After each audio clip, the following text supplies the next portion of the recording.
Nah, oke, kita lanjutkan kembali di sini. Bagaimana yang jadi pertanyaan jika kondisi itu ada banyak. Sebagai contoh, misalnya kita ada grade nilai A, B, C, dan E.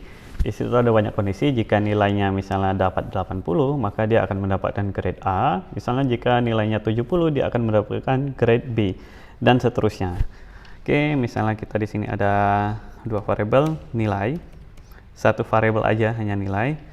Langsung saya isi misalnya nilainya adalah 80. Nah, kondisinya kita lihat jika if kita mendapatkan angka di atas 80. Jika nilai berarti di sini lebih besar daripada 80, maka kita akan cetak grade A. Berarti kita mendapatkan nilai A. Kira-kira perintah ini akan dieksekusi atau enggak? Jawabannya enggak. Kenapa? Karena di sini kondisinya nilai lebih besar daripada 80, sedangkan kita nilai A adalah 80. Jadi 80 itu enggak lebih besar daripada 80. Kita lihat di sini, saya jalankan Ctrl F5, maka tidak akan ada muncul pesan apa-apa. Nah, jadi bagaimana jika nilainya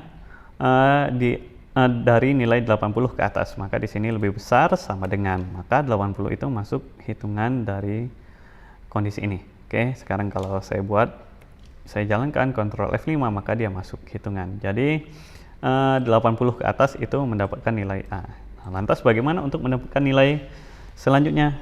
Misalnya dari 70 ke atas, 60 ke atas, 50 ke atas. Nah, maka selanjutnya di sini kita buat ada yang namanya else if. Nah, else if di sini untuk kondisi selanjutnya, jika kondisi yang pertama tidak terpenuhi, kita akan mengecek kondisi kedua. Sebagai contoh di sini nilainya lebih besar sama dengan 70, artinya 70 ke atas, maka nilainya apa? Kita buat di sini grade B. Oke, kita coba di sini saya isi nilainya adalah tetap 80 dulu. Kita coba Ctrl F5, tetap nilainya A. Seandainya saya buat di sini nilainya saya hanya mendapat nilai 79. Kita lihat yang keluar adalah B. Kenapa? Karena 79 itu tidak lebih besar daripada 80 atau tidak lebih besar sama dengan 80. Karena kondisi ini enggak terpenuhi, kita cek kondisi selanjutnya 79 apakah lebih besar sama dengan 70. Ternyata kondisi ini terpenuhi, maka dia akan ngeblok di sini dan akan mencetak perintah ini. Bagaimana selanjutnya untuk C, D, dan lainnya? Sama juga. Kita hanya tinggal tambahkan else if di sini.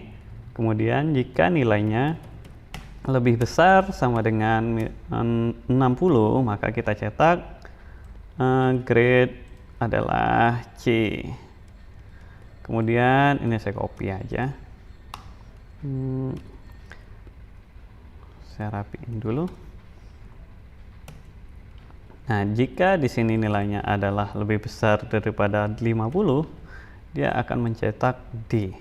Nah, berarti di bawah itu, selain itu semua, cukup else saja, maka kita akan mencetak console write line CW aja ya. CW ini adalah grade E. Nah, sekarang kita coba jalankan kembali. Saya buat, misalnya saya dapat 65.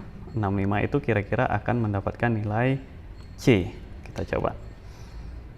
Nah, grade C. Kemudian jika saya mendapatkan di bawah 50, ini lebih besar daripada 50, 45, kita akan mendapatkan nilai E. Nah, oke, cukup simpel sekali untuk penggunaan if dan else if. Sekian tutorial dari saya, terima kasih.